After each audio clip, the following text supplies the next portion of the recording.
السلام علیکم۔ تو رمضان کا مبارک مہینہ چل رہا ہے اور یہ تو سبھی لوگ جانتے ہیں کہ رمضان کے مہینے میں لوگ قرآن مجید کی کتنی زیادہ تلاوت کرتے ہیں۔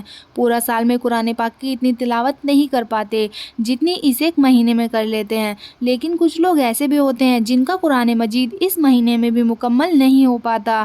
کچھ لوگوں کا بیماری کی وجہ سے رہ جاتا ہے، تو کچھ لوگوں کا کام اتنا زیادہ ہوتا ہے کہ وہ قرآن مجید کو پورا نہیں کر پاتے ہیں۔ سب کے الگ الگ ریزنز ہوتے ہیں جس کی وجہ سے قرآن مجید مکمل نہیں ہو پاتا۔ تو ایسے میں لوگ کیا کرتے ہیں کہ جب وہ دیکھتے ہیں کہ اب ہمارا قرآن پاک مکمل نہیں ہو پائے گا تو وہ دوسرے لوگوں سے اپنا قرآن مجید مکمل کراتے ہیں۔ جیسے کسی کے 5 پارے رہ گئے یا کسی کے 10 پارے رہ گئے تو وہ اپنے گھر میں دوسرے لوگوں سے اپنے بچے ہوئے پارے پڑھواتے ہیں اور اس طریقے سے وہ اپنے قرآن مجید کو مکمل کرتے ہیں۔ کیا آپ کو لگتا ہے کہ ایسا کرنا صحیح ہے؟ ہمیں اس کو اچھے سے سمجھنا ہوگا کہ اس طریقے سے اگر ہم اپنا قرآن مجید مکمل کرتے ہیں تو ہمارا قرآن مجید مکمل نہیں مانا جائے گا۔ ہمارا قرآن مجید وہی مکمل ہوتا ہے جو ہم خود پڑھتے ہیں۔ مان لیجئے ہم نے 25 پارے پڑھ لیے ہیں تو ہمارے 25 پارے ہی مانے جائیں گے، پھر چاہے ہم کسی سے بھی پڑھوا لیں کیونکہ ہم نے تو 25 ہی پارے پڑھے ہیں۔ تو اس طریقے سے ہمارا قرآن مجید مکمل نہیں ہوتا۔ تو اس لیے اپنا قرآن مجید خود ہی مکمل کریں، کسی دوسرے سے پارے پڑھوا کر قرآن مجید کو مکمل نہ کریں۔ تو جن لوگوں کا قرآن مجید رمضان کے مہینے میں مکمل نہیں ہو پاتا